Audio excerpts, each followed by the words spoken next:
أرسنال ينتصر على مانشستر سيتي بالخمسة في أكبر هزيمة في تاريخ جوارديولا التدريبي.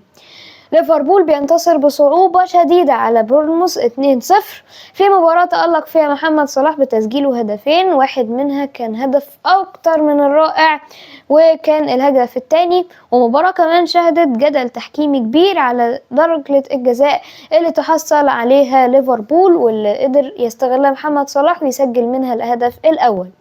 توتنهام بيخرج من عنق الزجاجة بفوزه الصعب جدا 2-0 ضد برنتفورد في مباراة محدش أبدا توقع أن توتنهام يقدر يحقق الفوز ده.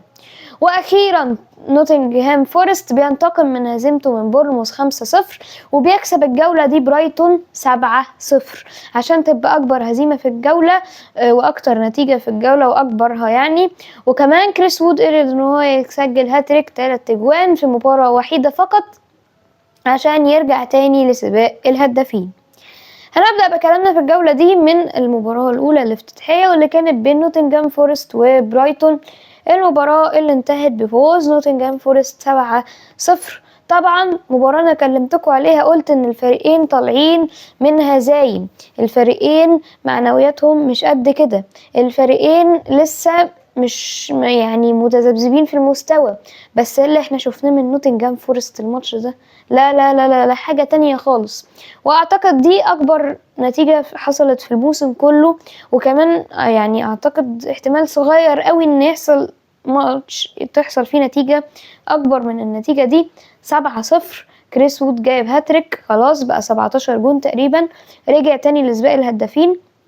ونوتنغهام فورست قدر ان هو ياخد 3 نقط مهمين جدا في سباق مش هنقول بقى منافسة الدوري، هنقول مثلا في سباق تأهله لدوري الأبطال أو البطولات الأوروبية بشكل عام.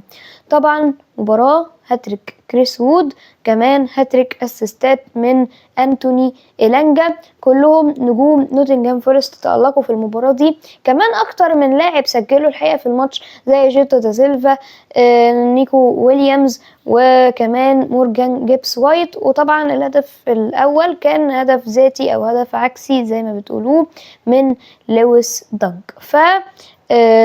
مباراة مهمة جدا لنوتنغهام فورست ترجع له شخصيته تاني. خلاص كل فريق بيقابله بقى خايف، اي نعم هو بطريقة لعبه دفاعية، اي فريق قدامه يقدر يمسك كرة عليه بسهولة ويعمل هجمات ويعمل خطورة كمان على الجون، بس في النهاية نوتنغهام فورست بيعرف يكسب كويس قوي، وده بالنسبة لي اهم حاجة في مقومات نجاح الفريق.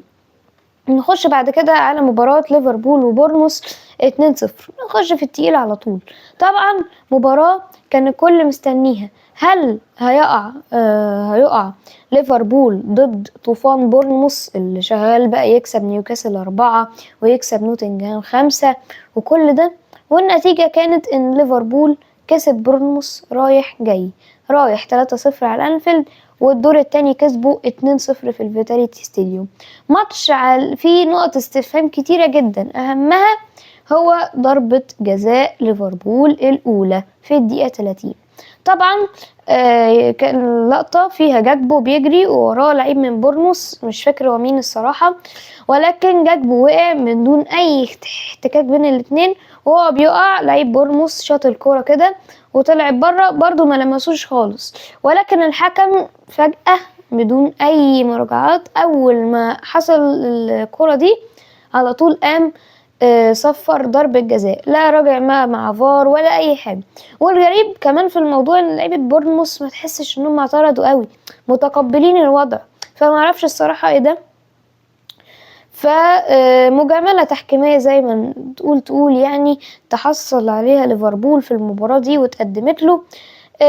طبعا ليفربول من الأندية اللي مش بتجامل تحكيميا قوي، بالعكس ده هو من الأندية أنا شايفة من المظلومة تحكيميا زي أرسنال وزي شوية أندية تانيين، ولكن في المباراة دي نقول الحق لا، ليفربول اتجامل تحكيميا بشكل كبير، وضربة الجزاء دي كانت فتحة خير عليهم. فيطلع ليفربول الشوط الأول كسبان 1-0 ويخش الشوط التاني، وفي آخر ربع ساعة صلاح يسجل هدف فوق الروعة، يعني فوق الوصف، تخطى كل الحدود، جون على الواقف ارتو رايق رايق رايق قوي الصراحه الجون. وهو احسن هدف في الجولة واحسن هدف في الشهر، واحنا في اول الشهر اهو لحد الاخر. يعني صعب قوي يجي جون احلى من جون صلاح ده الصراحة.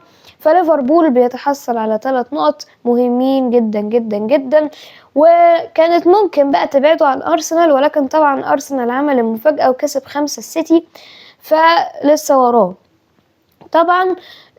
فكده فرق 6 نقط. ليفربول عنده ماتش ضد ايفرتون، المفروض ان الماتش ده من المفترض انه كان يبقى الاربع الجاي اللي هو بكره، ولكن طبعا نظرا لان ليفربول بيلعب على الكاراباو، عنده دور نص النهائي او دور الاربعه يوم الخميس ضد توتنهام، فمش هينفع يلعب ضد ايفرتون الاسبوع ده، فاجلوا الماتش للاسبوع الجاي.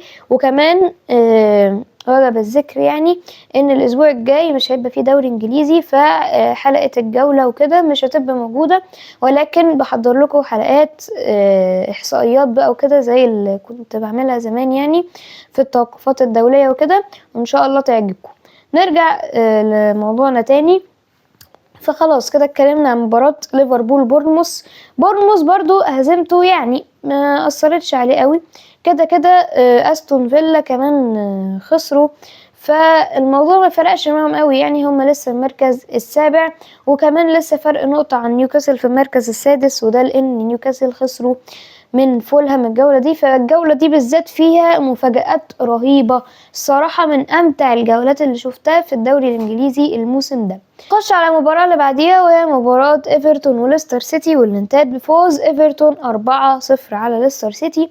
طبعا الماتش ده فيه غرائب حرفيا، وهنتكلم بقى على المميزات اللي خرج منها ايفرتون في الماتش ده واحده ورا واحده كده. ايفرتون اولا بيحافظ على نظافه شباكه للماتش الثاني على التوالي، فبعد فوزه 1-0 على برايتون بيكسب النهارده ليستر سيتي 4-0، فخلاص كلين شيت ماتشين ورا بعض. كمان غزاره هدفيه كبيره لايفرتون، وكمان المباراه دي حصلت فيها حاجه غريبه جدا، وان في الدقيقه الاولى عبد الله دوكوري قدر ان هو يسجل هدف لايفرتون، وده مفاجأة في حد ذاتها ان ايفرتون يجيب الجون الاول، وتقريبا هو كان يعني سبق اسرع هدف في الدوري الانجليزي، سمعت موضوع كده يعني. وكمان الهدف ده كان من اسيست جوردان بيكفورد حارس المرمى، فبجانب الكلين شيت والتصديات اللي عملها عمل اسيست كمان، وده اللي خلاه واحد من افضل الحراس في الجولة دي. فلا برافو الصراحة، برافو ايفرتون عاملين شغل عالي. بيتو كمان تألق وسجل هدفين، تاركوفسكي في ظل ان هو مدافع عمل اسيست كمان. فلا ايفرتون هادي خالص بيشتغل من غير ضغط تماما، وحاليا هو في المركز 16 في الدوري الانجليزي، وده طبعا لان توتنهام كسبوا برينتفورد 2-0، وبالتالي ايفرتون يعني ما قدروش ان هم يطلعوا عليهم. ولكن في حال كان توتنهام خسر او مش خسر، مثلا اتعادل مع برينتفورد، كان ايفرتون هيكون المركز ال15. ونخش على المباراة اللي بعديها، وهي مباراة إبسويتش تاون وساوثهامبتون، والمباراة كمان اللي انتهت بمفاجأة، وهي فوز ساوثهامبتون 2-1 على إبسويتش تاون. الماتش اللي قلت فيه ان إبسويتش تاون عنده فرصة ذهبية ان هو يكسب الماتش ده، وبالتالي يطلع في المراكز ويتدرج بقى في المراكز ويبقى في المركز ال17، يعني يخرج من مراكز الهبوط.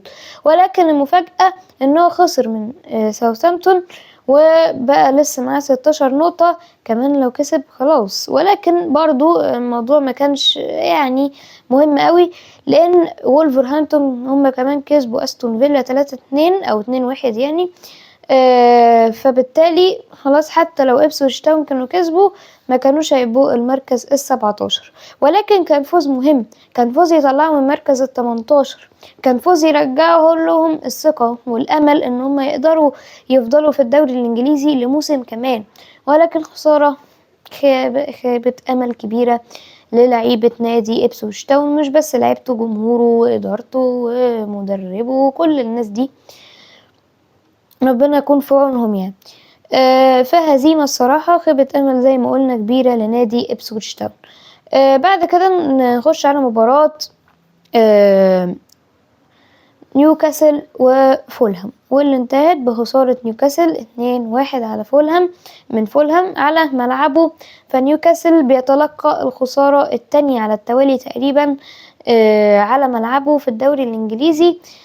ففولهام بعد ما كان خسران 1-0 في نهاية الشوط الأول، في الدقيقة 61 راؤول خيمينيز سجل الهدف الأول وهدف التعادل، وفي الدقيقة 82 سجل رودريجو مونيز الهدف الثاني عشان يحقق الفوز لنادي فولهام ويوقع نادي نيوكاسل تاني. والمباراة الحقيقة اللي كانت برضو واحدة من مفاجآت الجولة دي، فنيوكاسل من المتوقع انه كان يكسب، لان كان عنده فرصة انه يخش توب 4، انه يخش يبقى المركز الخامس كده، ولكن نيوكاسل خيب امل كمان جمهوره بشكل كبير في المباراة دي. بعد كده كان عندنا مباراة وولفرهامبتون استون فيلا، وللأسف يعني أنا قلت السكور غلط، لأ خلصت 2-0 لنادي وولفرهامبتون. ماتش برضو مفاجأة كبيرة كبيرة كبيرة، وماتياس كونيا بيواصل الاشتعال، بيواصل التألق اللي عمله في الدوري الانجليزي. فبعد العقوبة والايقاف اللي حصل له بعد مباراة ارسنال اللي ما سجلش فيها ولا هدف، بيرجع تاني للتسجيل وبيساهم بشكل كبير جدا في فوز فريقه 2-0 على نادي استون فيلا. فوز يرجع لهم تاني الثقة، فوز يخليهم في المركز 17 ب19 نقطة. اي نعم فرق 9 نقط لسه، او فرق مش 9 نقط، 7 نقط عن ايفرتون اللي في المركز 16. ايفرتون بيتألق، ولكن في اندية ممكن تنزل، وبالتالي فرصه في الصعود في المراكز هتكون اسهل ان شاء الله. فولفرهامبتون فوز مهم، فوز قوي، فوز كويس كمان على ملعبه، فالجمهور يرجع تاني يثق في الفريق من بعد فترة زي ما تقول كده الفتور اللي كانت في الفريق خلاص ما بقاش عنده روح، ما كانش عنده عزيمة، ما كانش عنده اي اصرار انه يحقق الفوز. ولكن فوز زي ده لا يرجع تاني الدنيا لولفرهامبتون. ونخش على مباريات يوم الأحد، واللي كانت بدايتها مع توتنهام في فوزه 2-0 على برنتفورد في ملعب برنتفورد. فتوتنهام الدوري الانجليزي ده الصراحة غريب جدا، يعني ده اول فوز بالمناسبة من يوم 15 ديسمبر، يعني داخل في الشهر ونص اهو ما كسبش خالص، واخر فوز كمان ده ضد ساوثهامبتون، فبقاله بتاع 4-5 ماتشات بيخسر وبيتعادل، ف احباط كبير لتوتنهام. ولكن بتعود تاني الحياة لتوتنهام والجمهور وتاني بعد فوزه 2-0 على برنتفورد. فوز غريب جدا. برنتفورد انت شايف فريق متألق، شايف امبيمو، شايف ويسا، وشايف حارس قوي فليكن، ولكن كل ده وتوتنهام يطلع كسبان 2-0. فلا مستغرب جدا الصراحة من اللي حصل، ومش لاقي اي مبرر. فريق كان يقدر يكسب توتنهام ده مرتاح، ولكن برضو توتنهام عملوا اداء كبير ويحترم. فبيسجل جانيلت هدف في مرماه في الدقيقة 29، وهدف التأكيد بقى جه عن طريق بابي سار في الدقيقة 87 عشان يأكد فوز توتنهام للمرة الأولى من شهر ونص، ويأكد خسارة كمان برنتفورد وبقوا في مركزهم مركز 11 في ظل انه كان ممكن يروح ويبقى المركز 10. نخش على المباراة اللي بعديها، واللي كانت خيبة امل كبيرة برضو لجمهور مانشستر يونايتد. فالفريق خسر من كريستال بالاس 2-0. ولو تقول لي دي خسارة زي اي خسارة، اليونايتد خسر كتير جدا في الدوري ده، ولكن اقول لك كمان غير عن الخسارة، ليساندرو مارتينيز للأسف اتصاب إصابة بالرباط الصليبي، وهو موسمه حاليا انتهى خلاص، حتى واضح من شكل خروجه من الملعب كان مش قادر يمشي.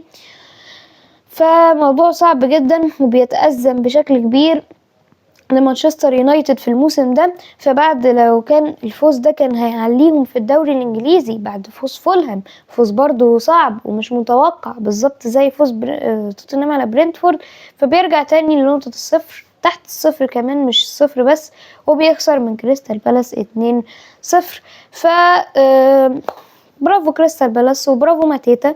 فريق في اول الموسم زي ما كنا بنتكلم ان هو كان بيهبط، بس طلع وعادي، وده بيرجع الامل لكل فرق منطقة الهبوط ان لا، بايدك ترجع، بايدك تاني تطلع وتطلع من المراكز دي. ومش كمان كده، لا ده انت تكون مثلا ميد تيبل وفي منتصف الجدول يعني، والمركز العاشر وكده يعني.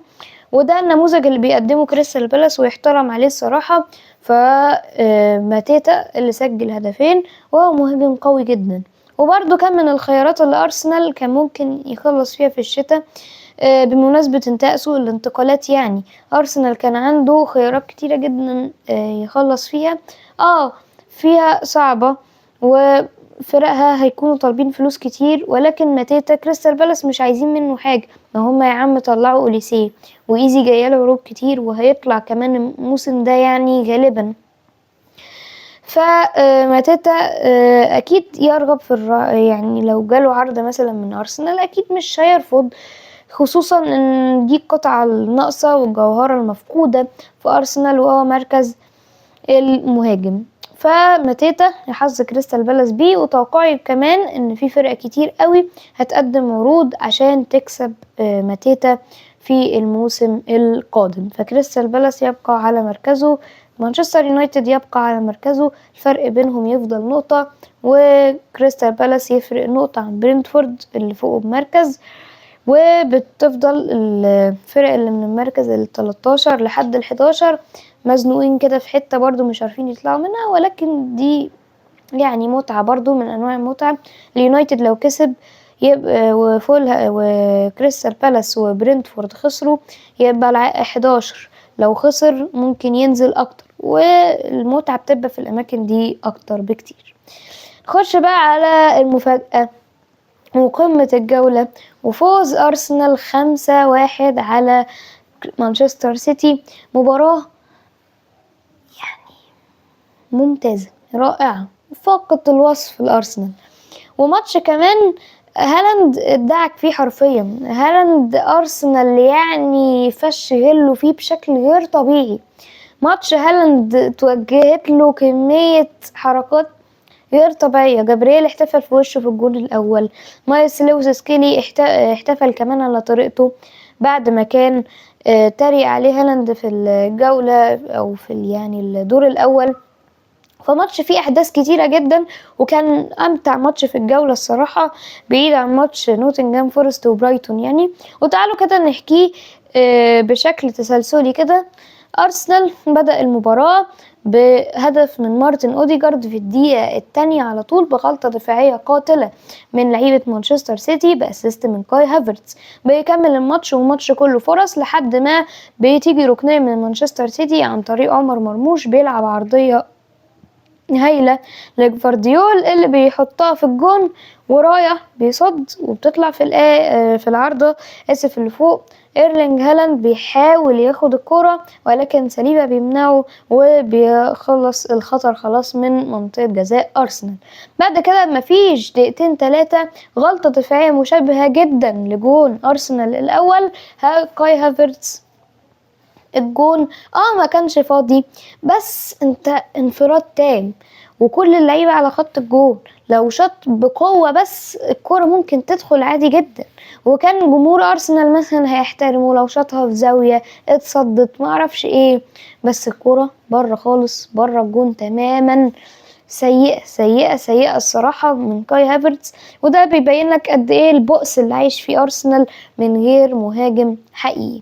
بعد كده الشوط بيخلص والشوط التاني بيبدأ فرص من الفريقين، وفي الدقيقة 55 بيسجل ايرلينج هالاند الهدف الاول ليه والاول للسيتي، وهدف التعادل بعرضية رائعة من سافينيو. واللي بستعجب الصراحة في الجون ده من ازاي سليبة ساب هالاند ينط كده. طبعا الكرة دي بتتكرر كتير جدا من سافينيو وسليبة، بتتكرر في اكتر من ماتش، وبالتالي لازم الفرقة تبقى اكتر حذرا شوية ضد الكور دي. بعد كده على طول في نفس الدقيقة هجمة لأرسنال، او هي ما كانتش هجمة قوي يعني، هي كانت كرة تحت رجلين لعيبة مانشستر سيتي. فودن بيعمل مسباص، بارتي بيمشي بيها شوية، بعدين بيشوط كورة تخبط في ستونز وتترد في الجون، وبتبقى النتيجة 2-1 لأرسنال عشان أرسنال يعيد تقدمه تاني.